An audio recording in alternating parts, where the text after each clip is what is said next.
Good Morning Business, le grand entretien.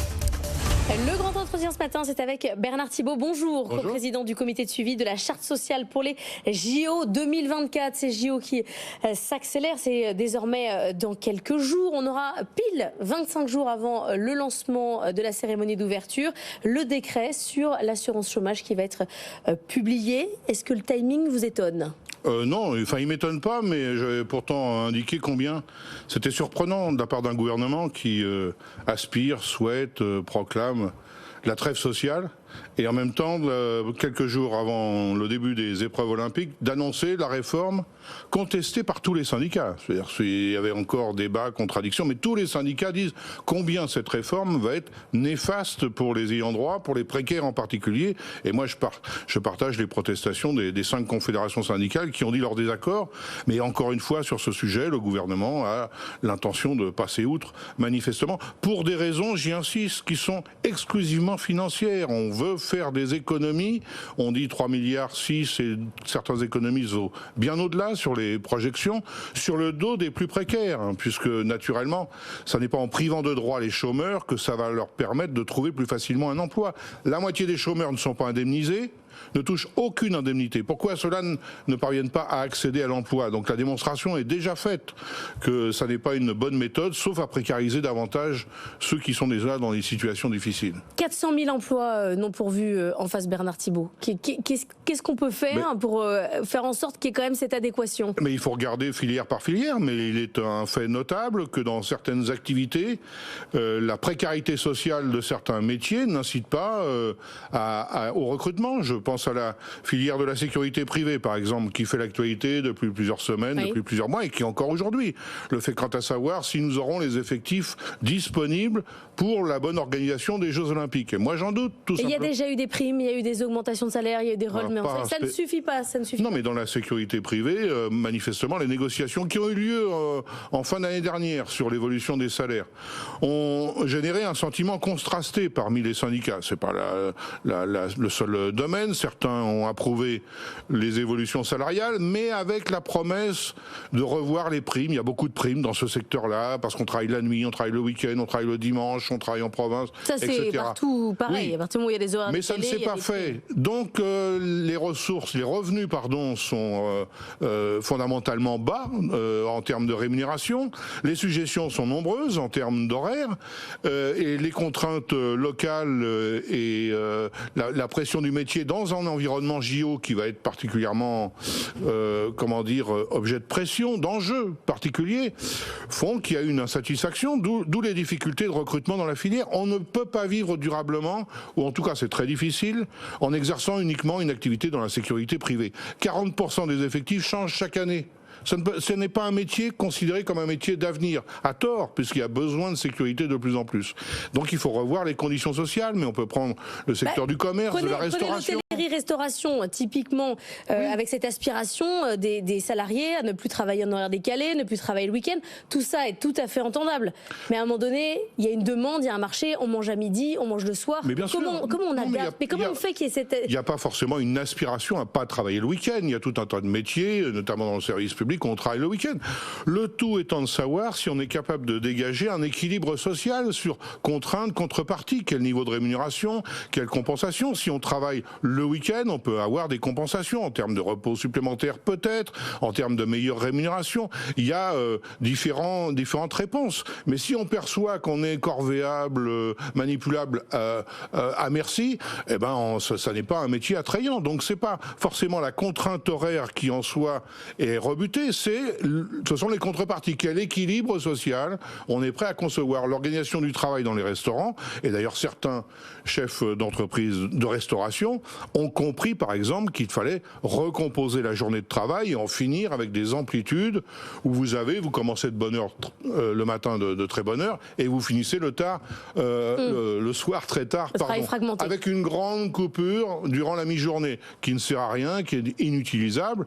Et donc revoir ce qu'on appelle en 2 équipes, une équipe du matin et une équipe du soir, c'est peut-être de nature à trouver de nouvelles vocations. Sur les Jeux Olympiques, précisément, il faut que vous m'expliquiez quelque chose. Ça fait 10 10 ans qu'on est au courant que ces Jeux Olympiques vont avoir lieu à cette date 2017, précise. septembre Voilà. 2017, officiellement. On savait à peu près comment on peut arriver à des situations de grève, de tension, de négociation à la dernière minute. Est-ce que là, franchement, c'est parce que c'est le dialogue social qui fonctionne mal en France? Est-ce que c'est parce que c'est toujours comme ça et quand il y a un enjeu, eh bien, on fait pression? Qu'est-ce qui se passe? Non, mais relisez, si vous le souhaitez, les interviews que j'ai pu donner il y a près de 2 ans maintenant. Il faut anticiper sur les questions sociales. Et je l'ai dit, redit, clamé à la presse écrite, orale, à chaque fois que j'ai... Ça n'a jamais été fait. Non, mais parce qu'on vit sur le court terme. On vit sur le court terme, très souvent, y compris dans le fonctionnement des entreprises. On attend le dernier moment pour s'apercevoir que, ah ben là, on n'a pas les effectifs, là, on n'a pas la bonne organisation.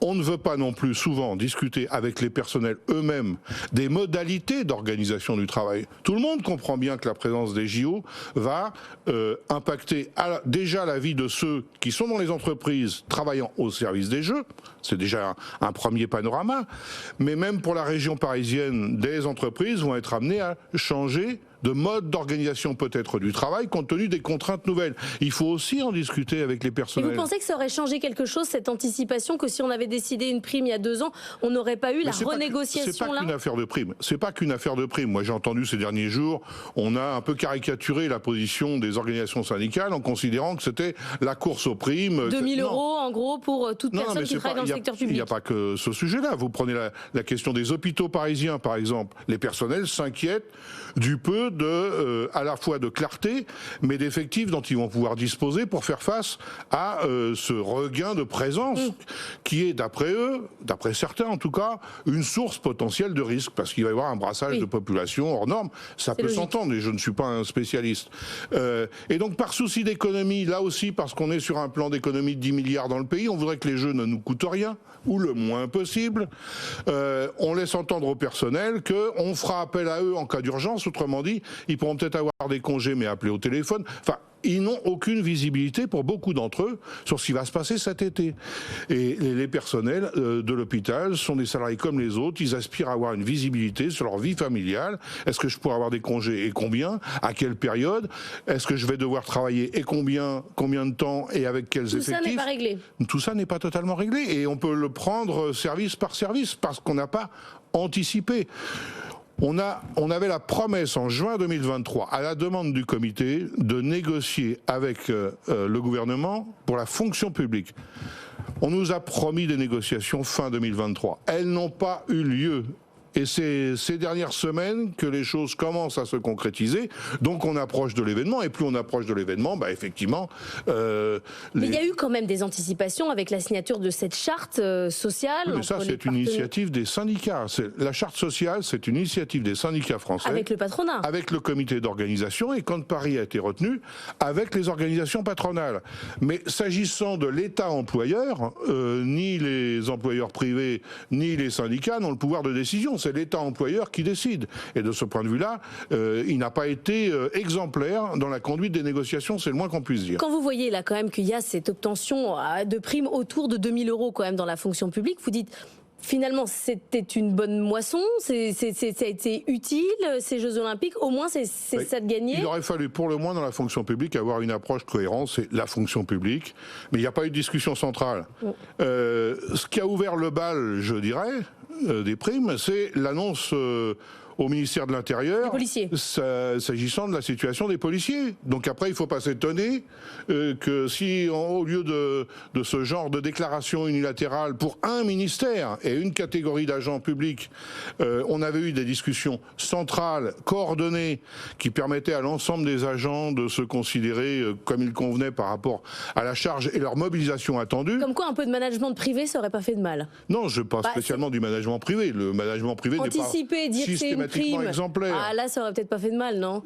Oui, mais vous savez, les responsables politiques en général considèrent que, ayant la responsabilité politique, ils ont un pouvoir unilatéral. Bon, et ça se renforce en plus avec un président qui incarne ô combien une hyper-présidentialisation. Merci beaucoup Bernard Thibault d'être venu nous voir ce matin.